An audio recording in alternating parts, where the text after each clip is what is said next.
ইসরায়েলের প্রধানমন্ত্রী Benjamin Netanyahu গাজার শান্তি বোর্ডে যোগদানের পর ইসরায়েল হামলা শুরু করে। যুদ্ধবিরতি সত্ত্বেও একটি ইসরায়েলি হেলিকপ্টার গানশিপ দেইর এল-বালাহে ফিলিস্তিনিদের উপর গুলিবর্ষণ করে।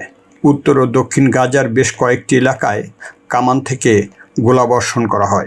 গণহত্যা যুদ্ধের সময় সংঘটিত অপরাধের জন্য অভিযুক্ত প্রধানমন্ত্রী বেঞ্জামিন নেতানিয়াহু গাজার শান্তির জন্য রাষ্ট্রপতি ট্রাম্পের শান্তি বোর্ডে যোগদান করেন। গাজার স্বাস্থ্য মন্ত্রণালয় থেকে জানা যায়, 2025 সালের অক্টোবরে ইসরায়েলের সাথে যুদ্ধবিরতি কার্যকর হওয়ার পর থেকে কমপক্ষে 483 জন ফিলিস্তিনিকে হত্যা করা হয়, যার মধ্যে 169 জন শিশু এবং 64 জন নারী রয়েছে।